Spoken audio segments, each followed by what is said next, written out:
Pendle Finance is one of those projects that unfortunately cannot be summarized in one video. If you really want to understand and dig deep into the processes of what they do, there should be several videos out there that talk about this. But for the purpose of this one, we're just going to focus on the token itself. Sorry to interrupt you there, folks. I just want to quickly chime in and mention that we are currently working on a project called Numerical. It's DeFi as a service, meaning you'll get exposed to real DeFi protocols that generate real revenue, aka real yield, and you're gonna get a cut of this without doing the setup yourself. All you have to do is enter, claim, or withdraw. Very simple. So your capital is available at all times to take, and you can choose the option where to invest. More details in the description and in our community chat. Now, of course, if you just want to look at the tip of the iceberg type of situation here, so the basic overview, Pendle Finance is a DeFi protocol that operates on both Ethereum and Arbitrum, where you provide assets like Ethereum as well as USDC, and then you earn underlying yield. So that is the basic of it. So take Pendle, for example, their native asset, you can lock it up, and then by locking Pendle and exchange it for vPendle, you're gonna earn more because of that action itself. Now, you go on Pendle right now, you see this nice pop-up saying hop on the Points Express. Crypto right now has two narratives, meme coins and airdrops. Now airdrops kicked this off in late 23, and right now it shifted towards a point system. So many DeFi protocols and blockchains have adopted that point system, whereas if you leverage their product, if you use it, if you pay for transactions, you're gonna be earning points in return that will be redeemable at some point for their native asset. That's the gist of it right now. And Pendle embodies a lot of these underlying DeFi protocols.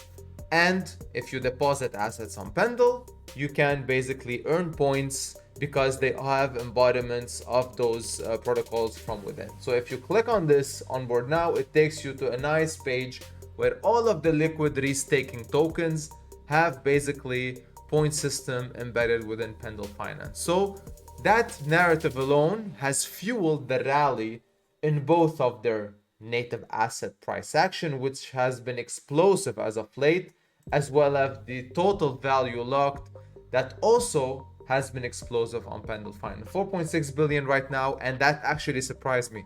So I didn't know that we are at this level currently. I did look back a bit and I thought we were somewhere between 2 and 3 billion, but that's insane, right? So looking at this from a wide glance, everything makes sense, right? So the TVL is exploding, the points narrative is out there, and that is fueling the growth of the token, which has currently a 1.88 billion in FDV, so full diluted valuation. Now we have to look a bit deeper. We have to look at what's under the hood, because the purpose of this video is to analyze how high can this price actually go, right? If you've watched my previous videos of similar structure, we'll talk about DeFi tokens and their underlying platforms, and then we try to analyze the price here. You saw that I don't really focus on the market cap, because market cap is very misleading in regards to how high can DeFi tokens go. At the end of the day, it's all about value capture that is brought up from its underlying DeFi protocol, and how much value people see in buying up this token if they want to earn more, at the other end of the spectrum. So if I'm willing to pay $1,000 worth of Pendle today, how long will it take me to make this back if I'm leveraging Pendle Finance through its yield products? And then if that equation makes sense to me, then I'm willing to pay the price of $7.28 today to get that money. Now, we have to, circle back to the origin of the Pendle token.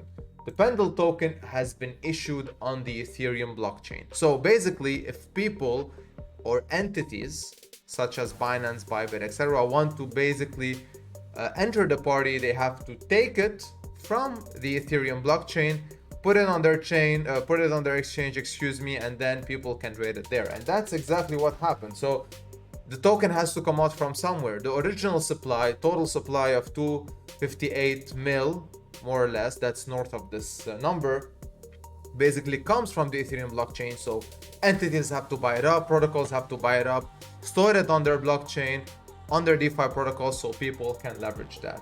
Now, surprisingly though, if you look at the liquidity available on Ethereum, it's actually lower than, for example, liquidity available on Arbitrum, Camelot, even Aerodrome, and even Optimism has captured 1.2 million liquidity right now. So that's really interesting.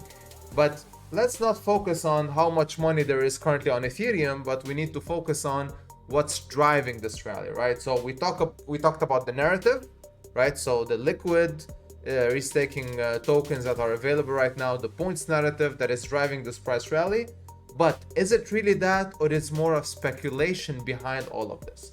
Now, let's look at the supply distribution real quick. So the supply distribution is not so bad, right? So the locked supply, aka V Pendle, embodies about 21% of the total supply right now. So that's pretty impressive. So that V Pendle locked supply is ever growing. So more people are willing to lock up their Pendle in order to earn additional yield on the Pendle Finance platform.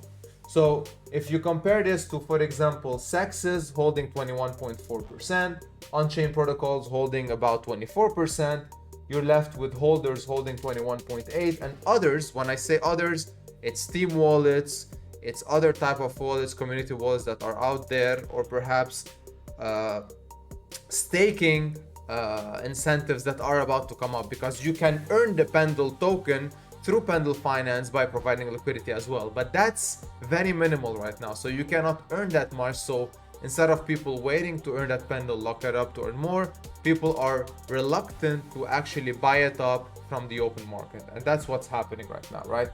But here's the thing. If people are buying the token, to earn more using Pendle Finance, this means that people have been locking up their tokens in order to, put it in vPendle and then earning more. So that should give me a spike in net staked balances on a daily basis. But is it the case though? Look at this chart.